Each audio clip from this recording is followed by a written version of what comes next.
সেদিন আমি ঝুল বারান্দায় বসে কাগজের পাতা উল্টাচ্ছি। আগত দুর্গাপুজোর বিজ্ঞাপনে পুরো কাগজটাই পরিপূর্ণ। হঠাৎ একটি বিশেষ জায়গায় আমার চোখ আটকে গেল।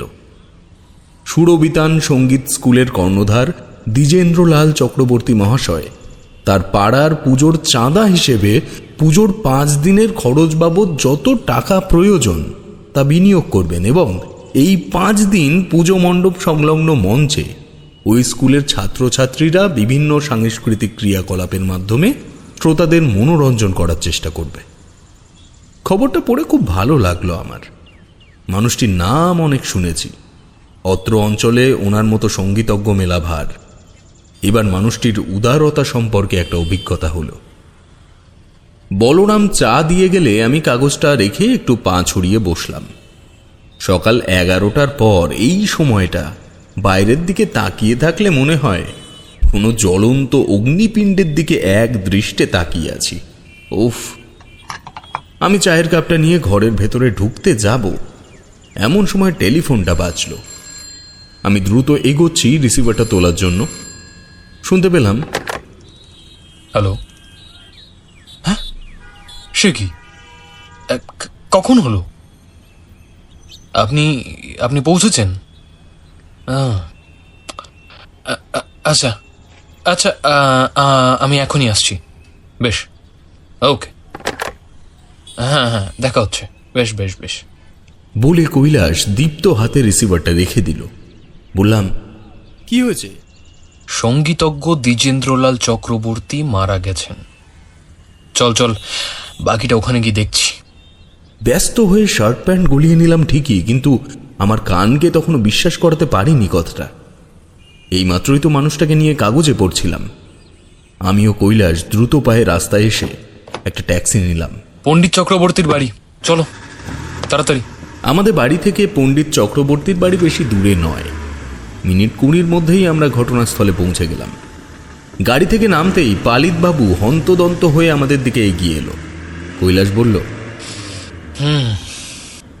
কি বুঝলেন পালিতবাবু? কিছুই বুঝতে পারছি না কৈলাস। লাশের শরীরে কোনো ক্ষতচিহ্ন নেই। এদিকে এমন একটা ঘরে মৃত্যু হয়েছে যেখানে বাদ্যযন্ত্র ছাড়া তো কিছুই নেই।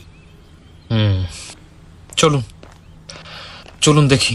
আমরা রাগ পায়ে পালিতবাবুকে লক্ষ্য করে এগোলাম। বাড়িটা দোতলা। নিচের তলায় গানের স্কুল এবং ওপর তলায় সপরিবারে পণ্ডিতজি থাকতেন। এত বড় সঙ্গীতজ্ঞের মৃত্যুতে বাড়িতে পা রাখবার জায়গা নেই। পালিতবাবু লোক সরিয়ে সরিয়ে আমাদের সিঁড়ি থেকে দোতলায় তুললেন। দেখি, একটু একটু সাইড দিন, সাইড দিন, দেখি দেখি। আরে বাবা, এত ভিড় করলে প্রাথমিক কাজগুলো করব কি করে বলুন তো? রতনবাবু, আপনি একটু বলুন। দেখলাম একটা লোক চোখ মুছতে মুছতে দরজা থেকে সরে দাঁড়ালেন। বললেন, ইন্সপেক্টর, যত তাড়াতাড়ি সম্ভব দাদার খুনিকে খুঁজে বের করুন। আমরা এবার কাকে নিয়ে? শান্ত হন, শান্ত হন। আচ্ছা, প্রথমে বলুন তো, আপনি কি করে জানলেন আপনার দাদাকে খুন করা হয়েছে? সদ্য যে বাড়িতে একটা জীবন বিয়োগ ঘটে গেছে সেখানের মানুষের মেজাজ এমনি ঠিক থাকার কথা নয়। তার উপরে কৈলাস এমন একটা কথা বলে ফেলল, আমি খুব অপ্রস্তুত হয়ে পড়লাম। লোকটি খানিকক্ষণ চুপ থেকে বললেন, আপনি? নমস্কার, আমার নাম কৈলাস। না, আমি পুলিশ নই, আমি একজন ডিটেকটিভ, মানে গোয়েন্দা। কৈলাস? হ্যাঁ, উনি এই কেসে তদন্তে আমাদের সাহায্য করবেন। লোকটি দ্রুত একবার কৈলাসের আপাদমস্তক পর্যবেক্ষণ করল। পালিতবাবু তখন ঘরে ঢুকে বডির কাছে অপেক্ষা করছেন। লোকটি বলল, আসুন, ভেতরে আসুন। বলে লোকটি সরে গেলে আমরা দুজন ভেতরে ঢুকলাম। এটিকে একটা হল ঘর বলা যায়। চারিদিকে তাকালে শুধু বাদ্যযন্ত্র ছাড়া অন্য জীবিত বস্তু চোখে পড়ে না। ঠিক ঘরের মাঝখানে উপুর হয়ে পড়ে আছে একটি মোটা সোটা ব্যক্তির অথর্ব দেহ। কৈলাস লাশের মুখের কাছে তার নিজের মুখ ঝুঁকিয়ে নিয়ে বলল, চোখ দেখে মনে হচ্ছে উনি বেশ যন্ত্রণা পেয়েই মারা গেছেন। ঠিক ঠিক যেমনটা গলা টিপে মারলে বা মুখে বালিশ চাপা দিয়ে মারলে হয়। এই পালিতবাবু, একটা কাজ করুন তো, ওনাকে ওনাকে সোজা করুন, আসুন হাত লাগান। নির্দেশ অনুযায়ী ওরা দুজন মিলে দেহটিকে সোজা করল। কৈলাস তার ঠোঁটের কাছে নাক নিয়ে গিয়ে কিছুক্ষণ কি যেন শুকল, তারপর বলল,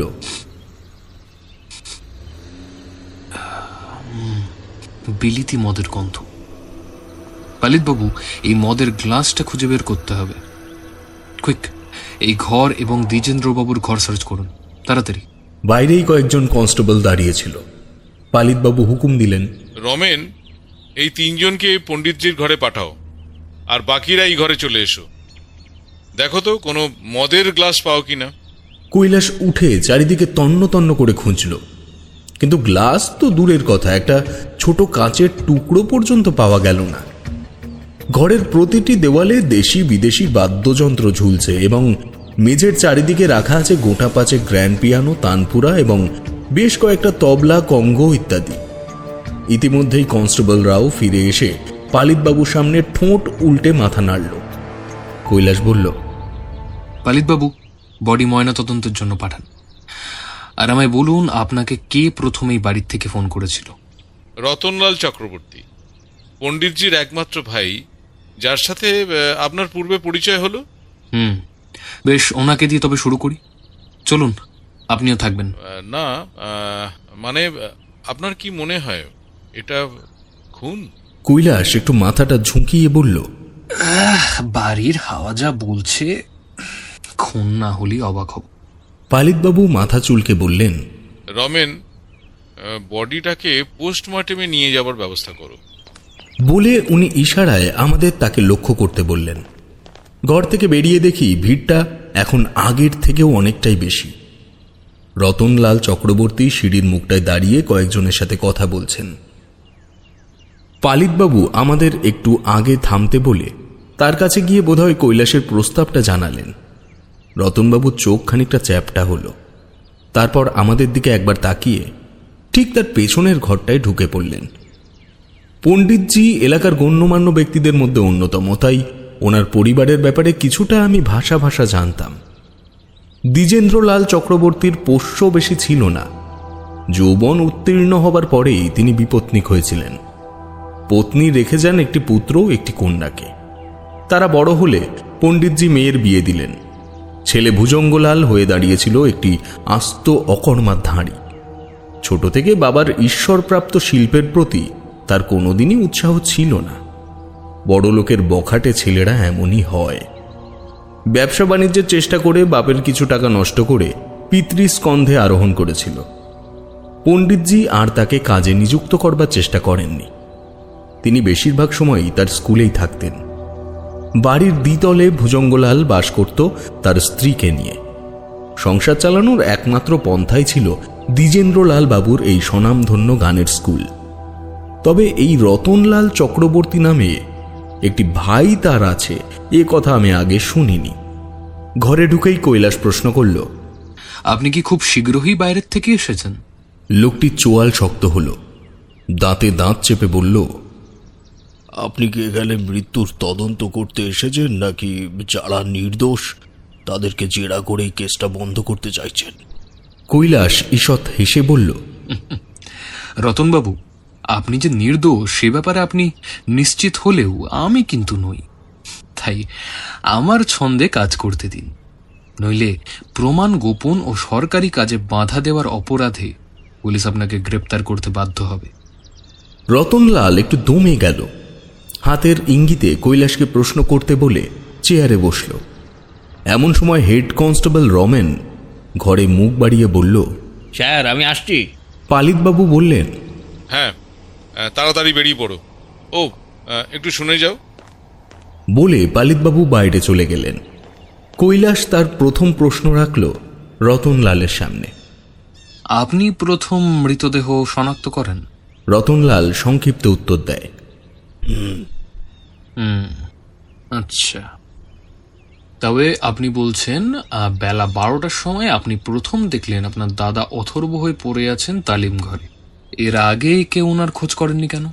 লোকটি খানিক চুপ করে থেকে বললে, সামনে পুজো উপলক্ষে দাদার গানের স্কুল কটা দিন বন্ধ রেখে সবাইকে আলাদাভাবে তালিম দিচ্ছিল। হয়তো আপনারা পড়েছেন, পাড়ার পুজোয় একটা বড় আর্থিক সহযোগিতা করছিলেন দাদা। এবার আমি বললাম, আমি আজকেই পড়েছি বিজ্ঞাপনটা, তার কিছুক্ষণের মধ্যেই তো সংবাদটা পেলাম। রতনলাল বলতে লাগলো, দেখুন, এত বড় মনের মানুষকেও ঈশ্বর রাখলো না। আচ্ছা, আজ সকালেও কি উনি প্রতিদিনের মতন তালিম দিচ্ছিলেন? এটা বলা খুব কষ্টের কৈলাসবাবু। বাড়িতে 5 জন লোক আছে, কিন্তু আমি ছাড়া কেউ দাদার সাথে কথা বলতো না।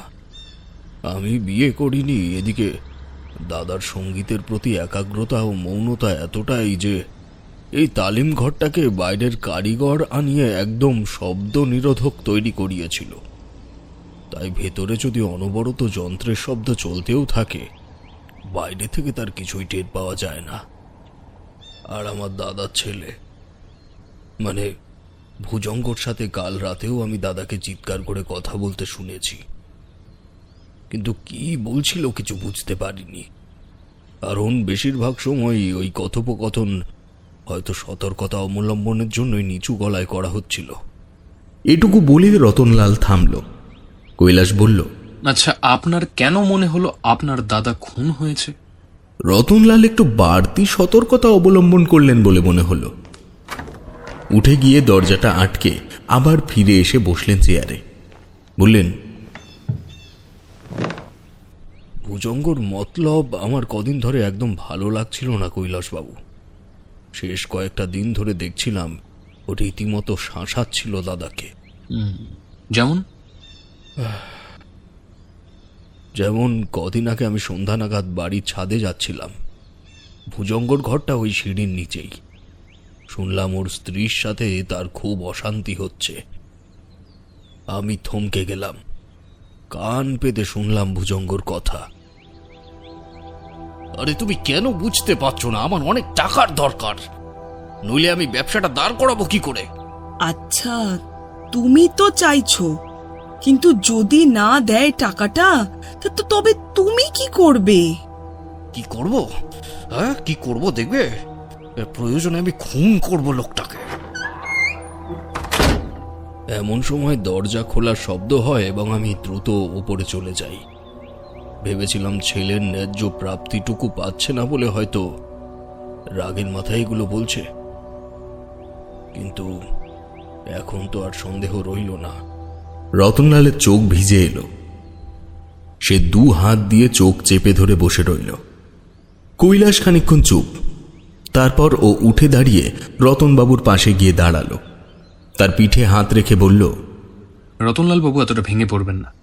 আজ প্রাথমিক কাজবাজগুলো সম্পূর্ণ করুন। কাল সকাল 10টা নাগাদ আমি একবার আসব। তাছাড়া ভুজঙ্গকে এখন জেরা করাটা সৌম্যকর্ম হবে না।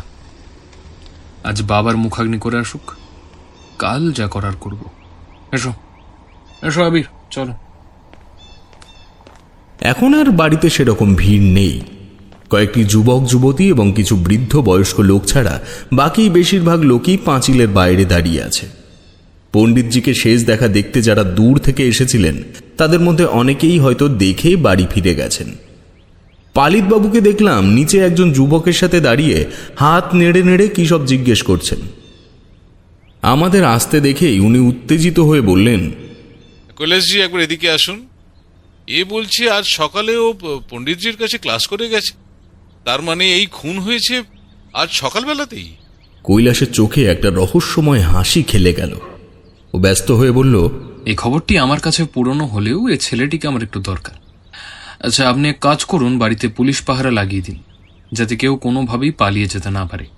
যদিও খুনের নিপুণতা দেখে মনে হচ্ছে না অপরাধী অন্তর্ধান নেবে, তবু বিনাশকালে বিপরীত বুদ্ধি হতেই পারে। চলো, তুমি আমার সাথে এসো। অজ্ঞাত যুবকটিকে সাথে নিয়ে আমরা বাড়ি ফিরে এলাম। কৈলাস রাস্তায় একটা কথাও বলল না। ওর মাথায় কি চলছে বা কতটাও বুঝেছে এই কেসের, তার বিন্দু বিসর্গ আঁচ করবার উপায় নেই। যদিও নিঃসংকোচে সন্দেহের তীর পণ্ডিতজির ছেলে ভুজঙ্গর দিকেই যায়। ছেলেটিকে সামনে চেয়ারে বসিয়ে একটা সিগারেট ধরিয়ে কৈলাস তাকে প্রশ্ন করল, তোমার নাম? ছেলেটি স্থির দৃষ্টিতে তার দুঃখে ভেঙে পড়া চক্ষু যুগল দিয়ে আমাদের দিকে তাকিয়েছিল। কৈলাসের প্রশ্নে একটু যেন কেঁপে উঠল। বলল, আমার নাম প্রদীপ, প্রদীপ রায়। হ্যাঁ, কতদিন ধরে পণ্ডিতজির কাছে তালিম নিচ্ছ? তাও 5 বছর হয়ে গেল। গুরুজি আমায় খুব ভালোবাসতেন। আমি এবং নীলাঞ্জন ছিলাম স্যারের সব থেকে প্রিয় ছাত্র। আমাদের নিজের ছেলের থেকেও বেশি ভালোবাসতেন। কৈলাস মাথা নেড়ে বলল, পণ্ডিতজির সাথে ওনার ছেলের শেষ কয়দিন ধরে কথা কাটাকাটি চলছিল, তার ব্যাপারে কোনো আলোকপাত করতে পারো তুমি? না, তবে স্যার শেষ কয়েকদিন ধরে খুব বিব্রত ছিলেন। কেন জানি না, মনে হচ্ছিল কোনো একটা কাছের মানুষের থেকে উনি খুব আঘাত পেয়েছেন, কিন্তু তা প্রকাশ করতে পারছেন না। তবে একদিন স্যারকে বলতে শুনেছিলাম যে সে মারা গেলে যেন তার ছেলে তার মুখাগ্নি না করে। ছেলেটি খানিক চুপ করে থেকে বলল, বলছি যে আজকের দিনটা কি আমায় একটু ছেড়ে দেবেন কি? আসলে কোনোভাবে মেনে নিতে পারছি না। যদি অনুমতি দেন আমি। যাবে। তবে যাওয়ার আগে এটুকু বলে যাও, তোমার পরে পণ্ডিতজির কাছে কেউ তালিম নিতে এসেছিল কি? ছেলেটি চোখ মুছে বলল, নীলাঞ্জনের আসার কথা ছিল, কিন্তু ও পৌঁছনোর আগেই সব শেষ হয়ে গেছে। ওই আমাকে বাড়িতে গিয়ে খবরটা দেয়। প্রদীপের কথা শেষ হলে কৈলাস চশমাটা কপালে তুলে নিজেকে চেয়ারে এলিয়ে দিল। নিচু গলায় বলল, আবির, ওকে একটু ছেড়ে আয় তো। আমি প্রদীপকে দরজা পর্যন্ত এগিয়ে দিয়ে ফিরে এলাম। কৈলাস এক দৃষ্টিতে কড়িকাঠের দিকে চেয়ে রয়েছে। চেয়ারে বসে একটা সিগারেট ধরাতেই ও প্রশ্ন করল, তোর কি মনে হয় আবির, এই অতি ধূর্ত আততায়ীটি কি? আমি যা বুঝেছি তাতে তো বিনা বাক্যে পণ্ডিতজির ছেলেকে অ্যারেস্ট করাই যায়। আর যে অনুসন্ধান করার ভার দিয়েছে সেও তো বলছে তার একমাত্র সন্দেহভাজন ব্যক্তি ওই ভুজঙ্গ। কৈলাস হাসল, বলল, একবার ভেবে দেখেছিস, এখন ভুজঙ্গ খুনের দায়ে হাজতে গেলে অথবা ফাঁসি হলে সব থেকে বেশি লাভ কার হবে? যদিও মন্তব্য এখনই করাটা কতটা যুক্তিযুক্ত হবে জানি না, তবে আপাতত রতনলাল বাবুর লাভ সব থেকে বেশি। ভুজঙ্গর অবর্তমানে ওই বিষয় আশয় সম্পত্তি সব কিছুরই ভাগিদার এখন উনি। বাকিটা কাল জানা যাবে। কৈলাস টেবিল থেকে একটা ম্যাগাজিন তুলে নিয়ে তাতে মন দিল। আমি স্নান সেরে এসে দেখি ও ঘরে নেই। আমি খাওয়া দাওয়া সেরে দ্বিপ্রহরে একটু গড়িয়ে নিলাম। কৈলাস এলো সন্ধ্যা 6:30 নাগাদ। ওর মুখ দেখে বোঝার উপায় নেই আসলে ওর মনের অবস্থা বা মগজের অবস্থাটা কি। ঘরে এসে তোয়ালে নিয়ে সোজা ঢুকলো স্নান ঘরে এবং খানিক বাদে বেরিয়ে আবার ওর টেবিলে অর্কিড নিয়ে বসলো। আমি এক পা দুপা করে ওর ঘরের দরজার সামনে গিয়ে দাঁড়ালাম। বললাম, কি হে, কোথায় গেছিলে বলা যাবে কি? ও ম্যাগনিফাইং গ্লাস চোখে নিয়ে আমার দিকে তাকালো। বলল, তুমি কি জানো টাইটান অ্যারামো নামের অর্কিডের গন্ধে যে কোনো মানুষ মারা যেতে পারে? হ্যাঁ, জানবো না কেন। এই অর্কিডকে তো পৃথিবীর সব থেকে বড় অর্কিডের তালিকাতেও ধরা হয়। সে না হয় হলো, কিন্তু বলবে কি ব্যাপারটা কি? কৈলাস চেয়ার থেকে উঠল, হাতে ম্যাগনিফাইং গ্লাসটা পাকাতে পাকাতে বসার ঘরে এলো। বলল, আবির, এই খুনটাও হয়েছে সেইভাবে। আততায়ী এমন একটা অস্ত্রের ব্যবহার করেছে যা নির্দিষ্ট লক্ষ্যকে স্পর্শ না করলেও তার হৃৎপিণ্ড থামিয়ে দিতে পারে। আমি একটু থানায় গিয়েছিলাম। পোস্টমর্টম রিপোর্টে এটা স্পষ্ট যে দ্বিজেন্দ্রলাল চক্রবর্তী হরপে পণ্ডিতজির কোনো শারীরিক রোগ ছিল না। শরীরে অ্যালকোহল যেটুকু পাওয়া গিয়েছে তা অতি সামান্য। তবে একটা মানুষকে স্পর্শ না করে খুন করলো কিভাবে? না আবির, কালকের দিনটা না গেলে কিছু বলতে পারছি না। ও, আর একটা কথা, পণ্ডিতজির মুখাগ্নি করেছে তার অন্যতম প্রিয় ছাত্র নীলাঞ্জন। হ্যাঁ, নীলাঞ্জন। তার অযোগ্য অকর্মণ্য ছেলে মুখাগ্নি করা তো দূর, শ্মশান পর্যন্ত যায়নি। ভাবা যায়? বলে সে আবার নিজের ঘরে চলে গেল। সেদিন রাতে খাবার টেবিলে বসেও তেমন কোনো কথা হলো না। রাতে খাওয়ার পরে কৈলাস অনেকক্ষণ বৈঠক ঘরে ছিল, তবে তার সাথে কথা বলার মতো কোনো সুযোগ আমি পাইনি। এখন আমি খানিকটা বুঝতে পারি যে কখন কথা বললে উত্তর পাওয়া যাবে। পরদিন সকালে 10টার আগেই আমরা পণ্ডিতজির বাড়িতে পৌঁছালাম। পালিতবাবু আগেই ওখানে উপস্থিত ছিলেন। কৈলাস সোজা উপরে তালিম ঘরটায় চলে গেল। আমিও পালিতবাবু সেই ঘরে পৌঁছাতেই কৈলাস প্রশ্ন করল, এই ঘরে কেউ আসেনি তো কালকের পর? কোনো মতেই না, সারা রাত এখানে দুজনকে দাঁড় করিয়ে রেখেছিলাম। বেশ, চলুন এবার প্রত্যেকের সঙ্গে একটু দেখা করি। হ্যাঁ, আসুন। পালিতবাবু আমাদের প্রথমে দোতলার ঘরগুলির বিপরীত প্রান্তে একেবারে সিঁড়ির পাশের ঘরটার সামনে নিয়ে গেলেন। দরজায় কড়া নাড়লে মিনিট দুয়েক পরে এক ভদ্রলোক দরজা খুলল। পালিতবাবু বললেন, ভুজঙ্গবাবু, আপনার সাথে একটু কথা বলতে চাই। ভুজঙ্গবাবু একজন লম্বা চওড়া গড়নের সুদর্শন ভদ্রলোক। তবে সাম্প্রতিক বাবার মৃত্যুর শোকে কিনা জানি না, তার চেহারা দেখে মনে হলো ওই চোখের গহনে বহু রাতের অনিদ্রা জমা আছে। মুখে কাঁচা পাকা অযত্নে ছাটা দাড়িকো, আর নাকের পাশে চাঁদের কলঙ্কের মতো একটা কাঁটা দাগ। দরজা থেকে নিঃশব্দে সরে দাঁড়িয়ে আমাদের ভেতরে আসার ইঙ্গিত করলেন। পালিতবাবু ও আমি ঘরে ঢুকে চেয়ারে বসলাম। প্রয়োজনীয় জিনিসের থেকে একটু বেশি জিনিসপত্র এই ঘরে বর্তমান, যেমন খাট, আলমারি, আলনা ছাড়াও রান্নার সামগ্রী ও আনাজপাতি চারিদিকে ছড়ানো আছে। কৈলাস খাটের পাশে রাখা একটি ছোট টেবিলের ওপর থেকে 2 আঙুল দিয়ে একটা কাঁচের গ্লাস তুলে নিয়ে সেটা নাকের কাছে ধরল। ও কিছু বলার আগেই ভুজঙ্গবাবু বললেন, ওটা আমার বাবা এনেছিল এই ঘরে। কালকে সকাল 9টা নাগাদ সে আমার ঘরে আসে, আর দরজা আমার খোলাই থাকে। চেয়ারে বসে বলল, ভুজঙ্গ, তোমার মতন অপদার্থ ছেলে জন্ম দিয়ে আমি যেমন পচতেছি, আমি চাই না, না, আমি চাই না তুমি একই মানসিক ব্যাধিতে তিলে তিলে শেষ হয়ে যাও। তোমার সাথে আমার কিছু ব্যক্তিগত কথা আছে, শোনো। আপনারা হয়তো এতক্ষণে জেনে গেছেন আমার সাথে বাবার একদমই ভালো সম্পর্ক ছিল না।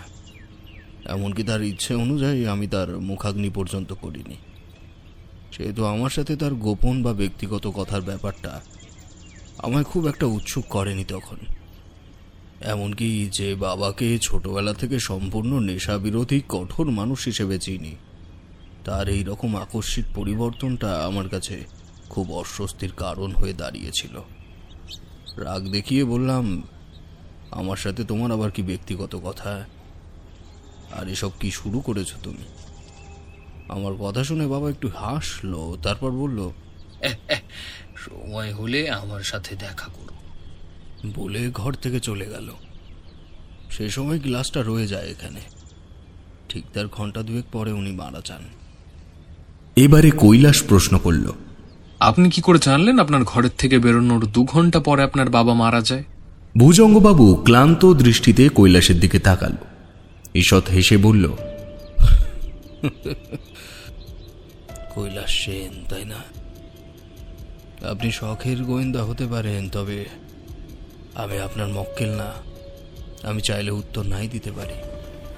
এমনিতেই বাড়ির সবাই মনে করেছে আমি বাবাকে হত্যা করেছি। তাহলে এত প্রশ্ন উত্তরের কি আছে? আমায় অ্যারেস্ট করুন, সোজা থানায় নিয়ে চলুন।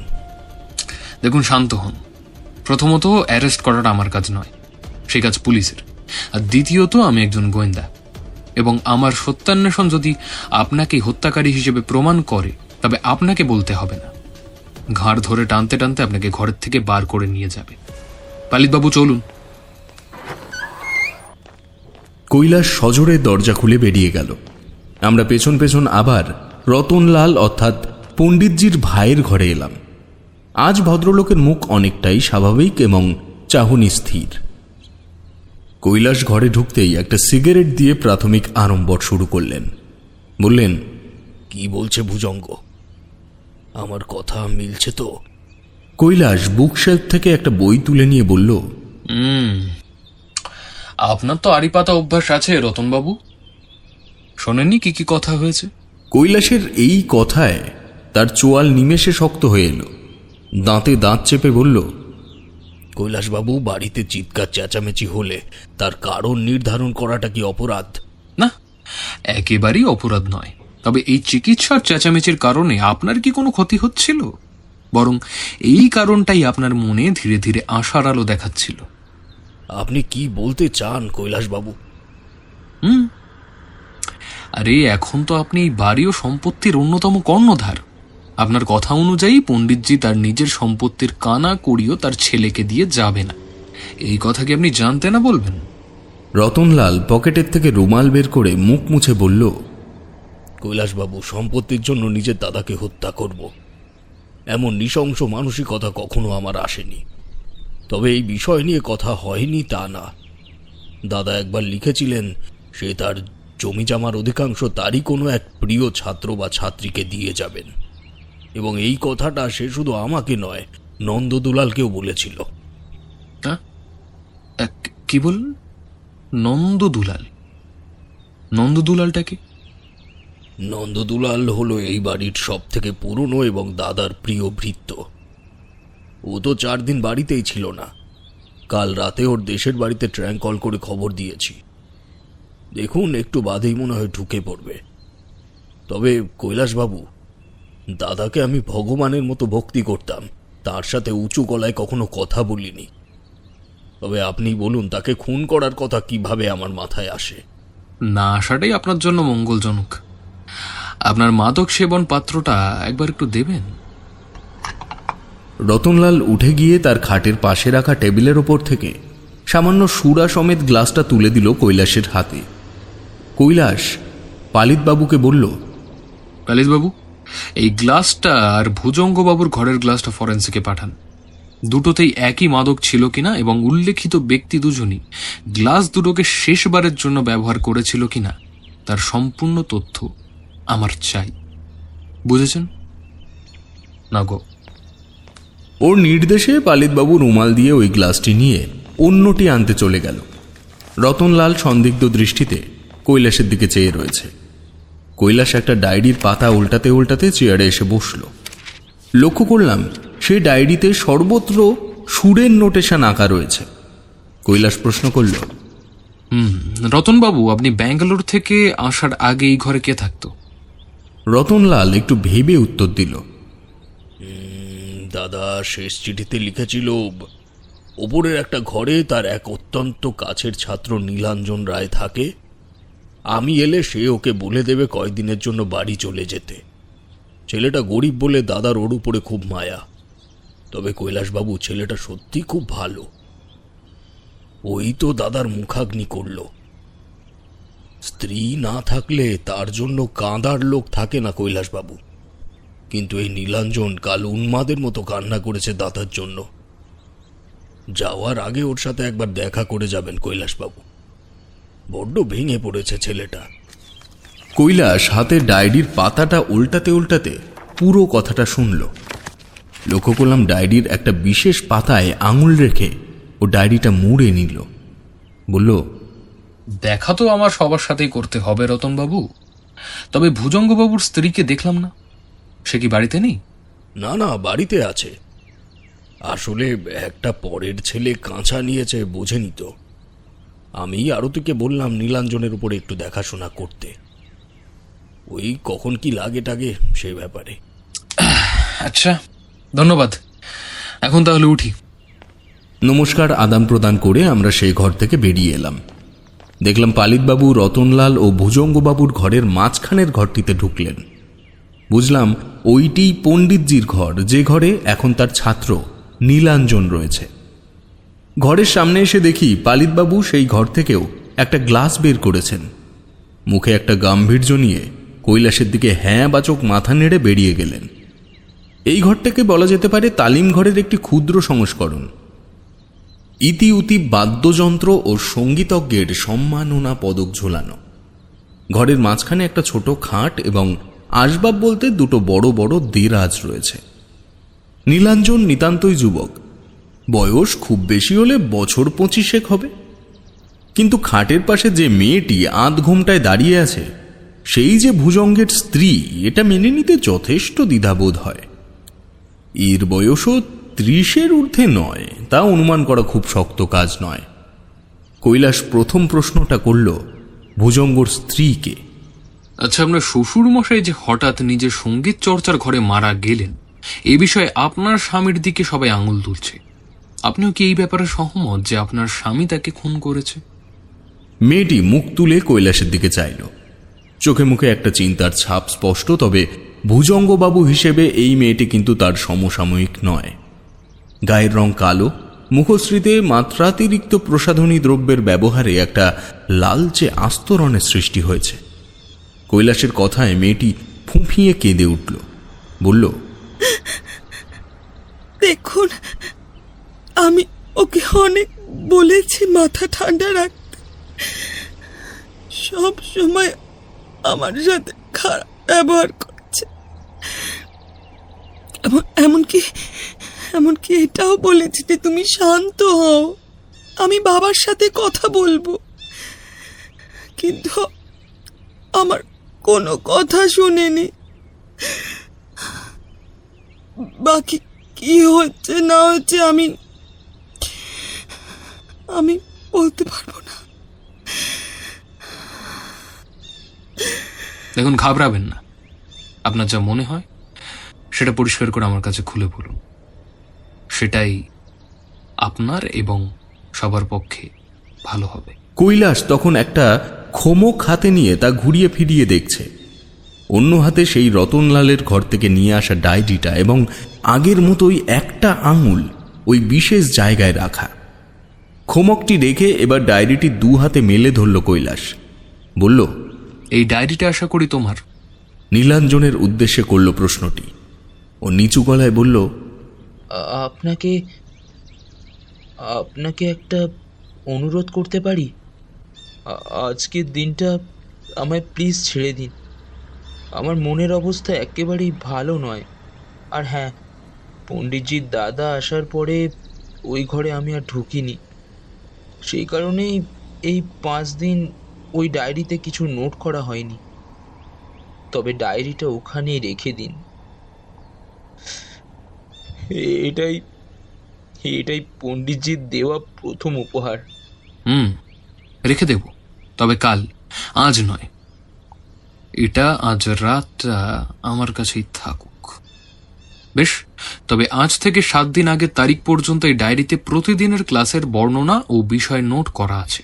ঠিক তার পরের পেজটায় চেপে চেপে কিছু একটা লিখে কাগজটা ছিঁড়ে ফেলেছ তুমি, এবং তার পর দিন থেকে ডায়েরির সাথে কলমের কোনো যোগাযোগ নেই। এটা হওয়ার কারণ? নীলাঞ্জন কিছু একটা বলতে গিয়েও থেমে গেল। কৈলাস বেরিয়ে গেলে আমি নমস্কার জানিয়ে বাইরে এলাম। নিচে নেমে দেখি পণ্ডিতজির স্কুলের সামনে প্রদীপ এবং একটি 22-23 বছরের মেয়ে দাঁড়িয়ে আছে। কৈলাসকে দেখে ওরা দুজন এগিয়ে এলো। উভয়ের চেহারায় অতি প্রিয় স্বজন হারানোর ছাপ। প্রদীপ বলল, স্যার, কোনো কিছু করা গেল কি? কৈলাস বলল, এখনো পর্যন্ত নয়, তবে তোমাদের একটা সাহায্য করতে হবে আমায়। কি করতে হবে বলুন? তোমাদের ক্লাসের ডায়েরিগুলো একটু আমায় দিতে পারবে? কথাটা শুনে ওদের চোখ পড়ল কৈলাসের হাতের দিকে। প্রদীপ বলল, স্যার, ডায়েরি তো আমরা নিয়ে আসিনি। আমি 3 জনের ডায়েরি নিয়ে আপনার বাড়িতে দিয়ে আসছি। এই আবির, চল চল চল, পুলিশ আসছে, ওদের এখন কাজ করতে দে। আর শোনো, বাড়ির কাউকে এখন বিরক্ত করো না, কারোর অবস্থা এখন ঠিক নেই। আমি ঠিক কেমন বোধ করলাম তখন তা ভাষায় প্রকাশ করতে পারবো না, তবে এটুকু বলতে পারি, যা তখনও পর্যন্ত আয়ত্ত করতে পেরেছিলাম তা মুহূর্তেই সব গুলিয়ে গেল। বাইরে এসে দেখি একটি বৃদ্ধ লোক পালিতবাবুর পায়ের সামনে বসে হাউ মাউ করে কাঁদছে। আমরা সেদিকে এগিয়ে যেতেই বলল, এর নাম নন্দদুলাল। পণ্ডিতজির খাস লোকেদের মধ্যে ও একজন। ভৃত্য হলেও এ বাড়িতে যতবার এসেছি এর সাথে বন্ধুর মতো আচরণ ছাড়া তাকে কখনো অন্যরকম ব্যবহার করতে দেখিনি। কি দুর্ভাগ্য বলুন তো, মনিবের মৃতদেহ পর্যন্ত দেখতে পারল না। সত্যি খুব মায়া লাগলো আমার। মনিবের প্রতি এমন অকৃত্রিম ভালোবাসা এখনকার সময় অতি বিরল। কৈলাস ওর 2 হাত ধরে দাঁড় করালো। পালিতবাবু ওর ঝোলাটা রাস্তা দিয়ে তুলে নিলেন। কৈলাস বলল, ভালোই করেছেন এসে পড়েছেন, নইলে ঠিকানা নিয়ে আপনার বাড়িতে ছুটবো ভেবেছিলাম। নন্দদুলাল বাবু, আপনার থেকে আমার কিছু কথা জানবার আছে। আশা করি আপনি সেগুলো সঠিক উত্তর দিয়ে আমায় সাহায্য করবেন। নন্দদুলাল তার কাঁধে ঝুলিয়ে রাখা একটা অপরিষ্কার গামছা দিয়ে চোখ মুছে নিল। আসুন, ভেতরে আসুন। বলে কৈলাস তাকে নিয়ে নিচের স্কুলের বারান্দায় গিয়ে বসল। পালিতবাবু এবং আমি খানিকটা তফাতে দাঁড়িয়ে সবটা শুনলাম। কৈলাস বলল, তা যেটা বলছিলাম, এই বাড়ির মানুষদের মধ্যে পণ্ডিতজি আপনাকে সব থেকে বেশি ভালোবাসতেন, এই কথা অনেকের মুখেই শুনলাম এবং বুঝলাম। এবার বলুন, পণ্ডিতজি আপনাকে এমন কোন গোপনীয় কথা বলে গেছেন যেটা আপনি কোনো কারণে গোপন রাখতে পারেননি? লক্ষ্য করলাম প্রশ্নটা শুনে নন্দদুলাল চকিত দৃষ্টিতে কৈলাসের দিকে তাকালো। কিছুক্ষণ চুপ করে থেকে বলল, উনি আমায় সব গোপন কথাই বলতেন। মাঝে একবার খুব বিষয় সম্পত্তি ভাগাভাগি নিয়ে উঠে পড়ে লেগেছিলেন। সেই সময় কর্তা বলেছিলেন তার একটা প্রিয় ছাত্রের নামে সে সব কিছু লিখে দিয়ে যাবেন। আমার ভুজঙ্গ দাদার কথা ভেবে খুব কষ্ট লাগলো তখনই। সেদিন রাতে খাওয়া দাওয়া সেরে ভাবলাম তাকে কথাটা গিয়ে বলি। কর্তাবাবু একদমই রাত জাগতেন না, সবার আগে খেয়ে দিয়ে শুয়ে পড়তেন। সেদিন রাতে তার দরজা বন্ধ হওয়ার পর রাত 9টা নাগাদ আমি যাচ্ছিলাম ভুজঙ্গ দাদার ঘরে। মনে মনে ভেবেছিলাম, যাকে কোলে পিঠে করে মানুষ করেছি সে আজ বড় হয়ে যাই হয়ে যাক না কেন, তাকে তার বাবার এই সিদ্ধান্তের ব্যাপারটা জানানো উচিত। কর্তাবাবুর ঘর পেরিয়েছি, ঠিক তখনই আরতি দিদিমণি পেছন থেকে ডাকলো। কি ব্যাপার নন্দদুলাল, এত রাতে আমাদের ঘরের দিকে যাচ্ছ যে? ঘুরে তাকিয়ে দেখি দিদিমণি নীলাঞ্জনের ঘরের সামনে দাঁড়িয়ে আছে। মানে এখন যে ঘরটায় ওই ছোট কর্তা রতনলাল চক্রবর্তী আছেন, ওই ঘরটা। আমি ডাক শুনে একটু থতমত খেয়ে গেলাম। এটুকু বলে নন্দদুলাল থামল। কৈলাস বলল, থেমে গেলেন যে? আর আরতি দেবী, সে কি আপনার পরে রাতের খাওয়া দাওয়া করতেন?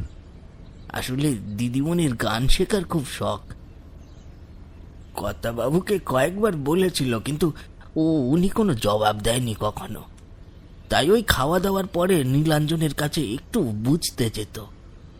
সেদিন রাতে আমি আরতি দিদিমণিকেই পুরো ব্যাপারটা জানিয়েছি, কারণ ভেবে দেখলাম আমার থেকে ভালো করে সে নিজে তার স্বামীকে বোঝাতে পারবে। বলুন, যে ছোট ছেলেটাকে কুলে পিঠে করে মানুষ করেছি, তার প্রতি কি এইটুকু টান থাকতে পারে না? হায় কি, কান্না করবেন না নন্দদুলাল বাবু। মনে রাখবেন, পণ্ডিতজির অবর্তমানে আপনি কিন্তু এখন ভুজঙ্গবাবুর সব থেকে বড় অবলম্বন। আজ আমরা আসি, কাল আবার আসবো, বুঝলেন? শান্ত হন। কৈলাস উঠে পড়ল। রাস্তায় এসে রিক্সা ধরলাম দুজন। বাড়িতে এসে কৈলাস আমার ঘর থেকে একটা ট্রেসিং পেপার নিয়ে বৈঠক ঘরে গিয়ে বসল। আমি একটা সিগারেট ধরিয়ে পাশে চেয়ারে বসতেই ও আমার হাতে একটা টর্চ ধরিয়ে দিল। বলল, আবির, জানলাগুলো একটু বন্ধ করে কাগজটার নিচে একটু আলো ফেলতো। দেখলাম ও নীলাঞ্জনের ডায়েরির ওই ছিঁড়ে ফেলা পৃষ্ঠার পরের কাগজটি বের করে 2 হাত দিয়ে টান টান করে ধরল। আমি উঠে গিয়ে জানলাগুলো ভেজিয়ে দিয়ে নির্দিষ্ট স্থানে আলো ফেললাম। কৈলাস ট্রেসিং পেপারটি কলমের চাপে গর্ত হয়ে যাওয়া অংশটুকুর ওপরে আলতো করে ধরল। পকেট থেকে পেন্সিল বের করে অতি সূক্ষ্মভাবে বুলিয়ে চলল পেপারটির ওপরে। মিনিট 10 নিঃশব্দে এই প্রক্রিয়া চলল। লক্ষ্য করলাম ওর কপালে একটা চিন্তার ভাঁজ পড়ছে ধীরে ধীরে। অবশেষে কাগজটা নামিয়ে বলল, হয়েছে। আমি জানলাগুলো দ্রুত গিয়ে খুলে দিলাম। ওর হাতে ধরা কাগজটির দিকে বেশ খানিকক্ষণ চেয়ে রইলাম। বলা ভালো, হঠাৎ দেখে ওটাকে একটা পরিষ্কার ট্রেসিং পেপার ছাড়া আর কিছুই মনে হলো না। প্রশ্ন করলাম, কি হয়ে গেছে বললে? কৈলাস বলল, আবির, কলমটা দিয়ে বোঝাচ্ছি। অগত্যা বুক পকেট থেকে কলমটা বের করে ওর হাতে দিলাম। কৈলাস কাগজটি টেবিলে রেখে কলম দিয়ে তার আবছা রেখাগুলি ফুটিয়ে তুলল। এবার আর বুঝতে অসুবিধা হলো না লেখাটা। কাগজটিতে লেখা আছে, রতনলাল এসে আমার চোখ খুলে দিয়েছে। ওর দেখানো এমন একটা পথ আমি বেছে নেব যেটা তুমি ভাবতেই পারছো না। এরপরে রতনের পালা। এই লেখাটি পড়ে আমি স্তম্ভিত হয়ে চেয়ারে বসে পড়লাম। খানিকক্ষণ কৈলাসও চুপ। ওর মুখ দেখেও বুঝলাম ও গভীর চিন্তায় মগ্ন হয়ে গেছে। তার উপর এমন একটা খুন যেখানে মৃতদেহের শরীরে বিন্দুমাত্র প্রমাণ নেই। শুধুমাত্র রতনলাল বাবুর অনুমানের ভিত্তিতেই এই তদন্ত চলছে। সেখানে যদি হঠাৎ এমন একটা ধাঁধা এসে দাঁড়ায় তবে কি আর মাথা স্থির থাকে? দুপুরের পর কৈলাস স্নান সেরে খাওয়া দাওয়া করল। সিগারেট ধরিয়ে কখনো সারা বারান্দা পায়চারি করছে, কখনো বা আরাম কেদারায় চোখ বুজে একা একা কি সব বিড়বিড় করছে। সন্ধ্যা নাগাদ প্রদীপ এসে ডায়েরিগুলো দিয়ে গেল। এই ডায়েরির খবর ওরা কেউ জানে না, কারণ এটা নীলাঞ্জনের ক্লাসের ডায়েরি নয়। আমার ধারণা সত্যি কি না তা এই নতুন 3টে ডায়েরি খুললেই বোঝা যাবে। আমি প্রতিটা ডায়েরি পাশাপাশি রেখে একটা একটা করে পৃষ্ঠা উল্টাতে শুরু করলাম। এই ডায়েরিগুলিতে সবার লেখা এবং শিরোনামের হুবহু মিল আছে, তবে শুধুমাত্র শেষ পৃষ্ঠায় নীলাঞ্জনের ডায়েরিতে কিছু লেখা নেই। কৈলাসের দিকে তাকাতেই সে বলল, দেখ, শেষ দিন নীলাঞ্জন ক্লাস করতে আসার আগেই পণ্ডিতজি মারা যায়। আমার মনে পড়ে গেল প্রদীপ কাল সকালে আমাদের বাড়িতে এসে এই কথাটা বলেছিল, কিন্তু আমার মনের মধ্যে প্রশ্নের বান বইছে। তখন বললাম, আর একটু খুলে বলো না কত দূর এগোলে? কৈলাস একটা সিগারেট বের করে নাকের সামনে পাঁকালো, তারপর বলল, এখনো উপসংহারে পৌঁছতে পারিনি। অপেক্ষা শুধু নীলাঞ্জন বাবুর একটা ফোনের আর তোমার একটু সাহায্যের। এমন সময় বাজলো টেলিফোনটা। কৈলাস লাফিয়ে উঠে রিসিভারটা তুলে নিল।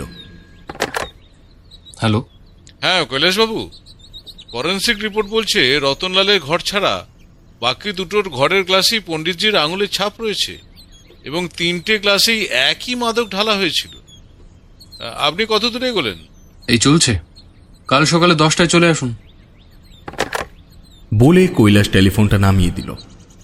ক্রমশ আঙুলের ফাঁকে ঘুরতে থাকা সিগারেটটা ঠোঁটে ঝুলিয়ে বলল, আবির, একটু ভেবে দেখতো রতনলালের দেখানো পথে কি হতে পারে যেটা রতনলালও জানে না। আমি কিছু না ভেবেই বললাম, ওনাকে যতটুকু চিনলাম লোকটি দাদাকে খুব ভালোবাসতেন। ছবির লাইনে কাজ করেন বলে একটু সকাল্লাদটা বেশি, আর একটু বিদেশ ঘাসাও বলা চলে।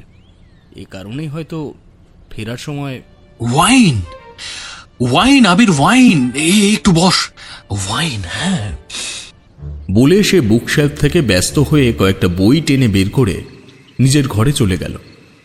বুঝলাম ওর একটু নিঃসঙ্গতা প্রয়োজন এখন। আমি বসে বসে ওয়াইন দিয়ে কি হতে পারে ভাবতে লাগলাম। সেদিন রাতে কৈলাস খেতে এলো না। রাত তখন কটা জানি না। ঘুম ভাঙল দরজায় টোকা পড়ার শব্দে। দরজা খুলে দেখি কৈলাস আমার পাশের থেকে হন হন করে ঘরে ঢুকে গেল।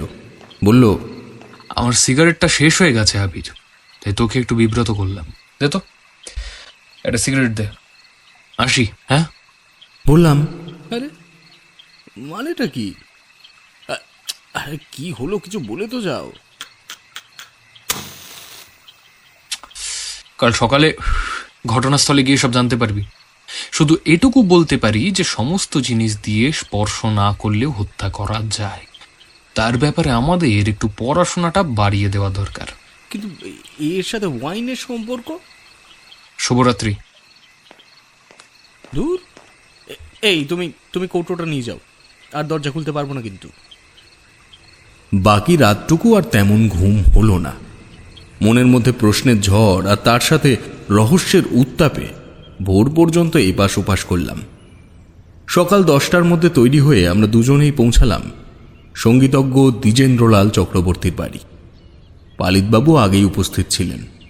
আমরা তার কাছে আসতেই কৈলাস তার পকেট থেকে কালকের ট্রেসিং পেপারটি তার হাতে দিল। বলল, এই কাগজটির অরিজিনাল কপিটা ভোজঙ্গবাবুর ঘরে পাওয়া যাবে, কারণ রতনবাবুকে আততায়ী জানাবেন না যে এরপর তাকে বধ করার পালা। আপনি কয়েকজনকে দিয়ে ঘরটি খানাতল্লাশি করিয়ে ফেলুন, তারপর বাড়ির সবাইকে তালিম ঘরে চলে আসতে বলুন। আমি ওখানেই আছি। আমি ও কৈলাস দুজনেই তালিম ঘরে উঠে এলাম। কৈলাসের কাছে যে কোনো একটা ব্যাপার যে এখনো অনুমানের তালিকায় আছে তা ওর চক্ষু চঞ্চলতা দেখেই বুঝতে পারছিলাম। তালিম ঘরের এক কাঠের ছোট টেবিলের ওপরে একটা গ্র্যামোফোন রাখা আছে। দ্রুত পায়ে সেদিকেই এগিয়ে গেল কৈলাস। আমি ওর পাশে গিয়ে দাঁড়ালাম। ও গ্র্যামোফোনের থেকে অতি নিপুণতা বজায় রেখে নিচের ড্রয়ারটি খুলল।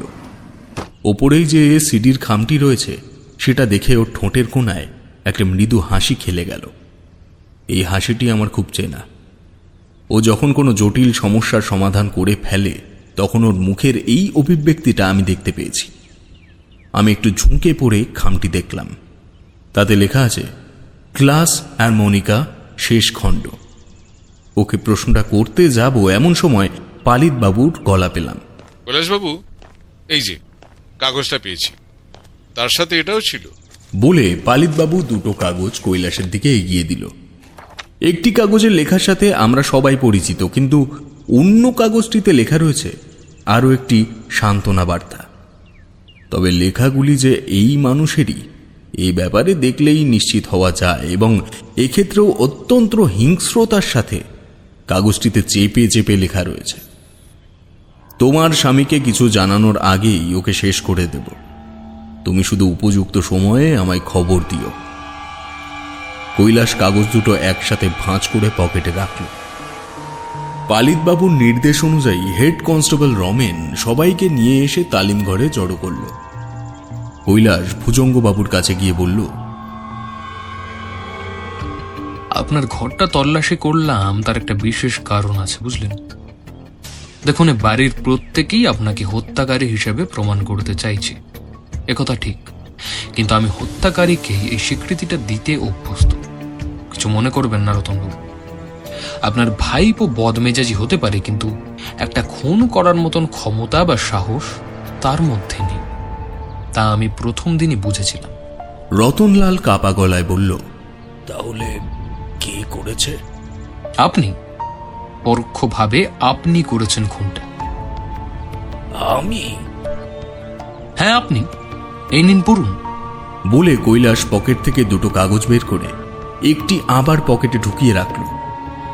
হাতের কাগজটি একটি নির্দিষ্ট জায়গার থেকে ছিঁড়ে রতনলালের হাতে দিয়ে বলল, জোরে জোরে পড়ুন। রতনলাল কাগজের টুকরোটি নিয়ে বিস্ময়ের সাথে পড়ল। রতনলাল এসে আমার চোখ খুলে দিয়েছে। ওর দেখানো এমন একটা পথ আমি বেছে নেব যা তুমি ভাবতেই পারছো না। পড়ে রতনলাল ঠকঠক করে কাঁপতে শুরু করল। কৈলাস এবার বাকি অংশটুকু তার হাতে দিল। এরপর রতনের পালা। ওর মুখের পেশিগুলো তীর তীর করে কেঁপে উঠল কয়েকবার। ক্রুদ্ধ কণ্ঠে বলল, কৈলাসবাবু, কে করেছে এই কাজ? কার এত দুঃসাহস? কৈলাস বলল, হ্যাঁ, শান্ত হন রতনবাবু, শান্ত হন। যা করার আইন করবে। দয়া করে আমায় আবার কোনো তদন্তে নিয়োগ হতে বাধ্য করবেন না। যাই হোক, এই খুনটি হয়েছে সুরের মাধ্যমে, এবং এই বাড়িতে পণ্ডিতজির পরে সুর সম্পর্কে সর্বাধিক জ্ঞানী ব্যক্তি হল নীলাঞ্জন। দুঃখিত, তুমি আমার থেকে অনেক ছোট এবং খুনি, তাই তোমাকে বাবুটা বলতে পারছি না। এই কথা শুনে নীলাঞ্জন যেন হিংস্র বাঘের মতো লাফিয়ে উঠল। কুপিত কণ্ঠে বলল, আপনার কি মাথা খারাপ হয়ে গেছে? কি বলছেন এসব আপনি? আমি ঠিকই বলছি। ভুজঙ্গবাবু, আপনার বাবা আপনাকে আপনার স্ত্রীর গোপন অভিসারের ব্যাপারে অবগত করতে চেয়েছিলেন, এবং এই কারণেই আপনাকে তার সাথে দেখা করতে বলেছিলেন। আপনার স্ত্রী আরতি গোপনে নীলাঞ্জনের সাথে প্রেমের সম্পর্কে আবদ্ধ। বাড়ির গৃহিণীর সাথে কবে তার সম্পর্ক আপনি থেকে তুমিতে চলে এসেছে সেটা এই বাড়ির কেউ জানতে পারেনি। সেটা কোনোভাবে পণ্ডিতজি জেনে ফেলেন। আর ঠিক সেই সময় ব্যাঙ্গালোর থেকে ফিরলেন রতনবাবু। এই দুশ্চিন্তাগ্রস্ত মনে ভাইয়ের নিয়ে আসা ওয়াইন বা মাদকে ভরা গ্লাসটি ঠোঁটে তুলে নিয়ে বিন্দুমাত্র দ্বিধাবোধ করেননি পণ্ডিতজি। তাই ওই গ্লাসই হয়ে দাঁড়ালো তার মৃত্যুর কারণ। পণ্ডিতজি চেয়েছিলেন তার সব থেকে প্রিয় ছাত্রটিকে তার বিষয় সম্পত্তির মালিকানা লিখে দিয়ে যাবেন। তবে এই কথাটি তিনি শুধু জানিয়েছিলেন তার সব থেকে কাছের দুজন মানুষ, অর্থাৎ তার ভাই রতনলাল এবং তার প্রিয় ভৃত্য নন্দদুলালকে। নন্দদুলাল নিরীহ লোক। সে চেয়েছিল ভুজঙ্গবাবুকে ব্যাপারটা জানিয়ে তার বাবার সাথে তাকে কথা বলাতে। কিন্তু সেই রাতে পণ্ডিতজি শুয়ে পড়ার পর যখন নন্দদুলাল ভুজঙ্গবাবুর সাথে এই ব্যাপারে কথা বলতে যাচ্ছিল, তখনই ঘটল বিপত্তি। নীলাঞ্জনের ঘর থেকে আরতি দেবী বেরিয়ে এসে তার স্বামীকে অর্থাৎ ভুজঙ্গবাবুকে সব জানিয়ে দেবে এই প্রতিশ্রুতি দিয়ে নন্দদুলালের থেকে সব জেনে নেয়, এবং ওই কথাগুলো যে সেই রাতেই তার অবৈধ প্রেমিক নীলাঞ্জনের কাছে যায়নি, তা মেনে নেওয়া আমার পক্ষে খুব কঠিন কাজ। যাই হোক, আসল কথায় আসি। নীলাঞ্জন সঙ্গীত বিদ্যায় পণ্ডিতজির সব থেকে উন্নত ছাত্র, সেহেতু দেশি বিদেশি সমস্ত বাদ্যযন্ত্রের ব্যাপারে তার বিপুল জ্ঞান। তার সুবাদেই ওর মাথায় এসে যায় এই মর্মান্তিক সুরটির কথা, যার নাম হলো গ্লাস হারমোনিকা। এই বাদ্যযন্ত্র তৈরি হয় ওয়াইন গ্লাস দিয়ে, এবং সেই যন্ত্র থেকে নির্গত সুরে একটা মানুষের মুহূর্তেই মতিভ্রম বা মস্তিষ্কে ভয়ঙ্কর উদ্দীপনা সৃষ্টি হয়ে থাকে, যে কারণে অতিরিক্ত রক্তচাপে মানুষ তৎক্ষণাৎ মারা যায়। নীলাঞ্জন এই গ্রামোফোন সিডিটি কবে থেকে জোগাড় করে রেখেছিল বলতে পারবো না, তবে পণ্ডিতজি ভুজঙ্গবাবুকে কিছু বলতে চায় দেখেই আরতি তার অবৈধ প্রেমিক নীলাঞ্জনকে তৎক্ষণাৎ খবর দেয়। নীলাঞ্জনের ব্যাপারে পণ্ডিতজি যাই জেনে ফেলুক না কেন, তখনও পর্যন্ত তাকে কোনো কিছুই বলেনি। প্রদীপকে তালিম দেওয়া শেষ হলে ভুজঙ্গবাবুকে দেখা করার উপদেশ দিয়ে পণ্ডিতজি আবার তালিম ঘরে ফিরে আসেন। মনের অবস্থা ভালো না থাকায় আরেকটু মাদক সেবন করে ফেলেন, যতটুকু তার মতন অপটু মানুষকে ঘুম পাড়িয়ে দেওয়ার জন্য যথেষ্ট। কিছুক্ষণ বাদেই খবর পেয়ে নীলাঞ্জন গ্রামোফোন সিডি নিয়ে তালিম ঘরে এসে এবার দেখে তার শিকার আগে থেকেই মৃত্যুর জন্য প্রস্তুত হয়ে রয়েছে। অগত্যা তখন তার কাজ ওই গ্লাস হারমোনিকার সিডিটা গ্রামোফোনে লাগিয়ে দিয়ে পিনটা তুলে দিয়ে দ্রুত সেই ঘর থেকে বেরিয়ে যাওয়া, এবং হলো তাই। হিসেব অনুযায়ী 15 মিনিটের সুর এই শব্দ নিরোধক ঘরে পণ্ডিতজিকে নিঃশব্দে ঘুম পাড়িয়ে দিল। এখনো ওই সিডিটাই গ্রামোফোনে লাগানো আছে। আমি ছুঁইনি পালিতবাবু, আপনি ফরেন্সিকে দিয়ে আঙুলের ছাপ মিলিয়ে নিতে পারেন।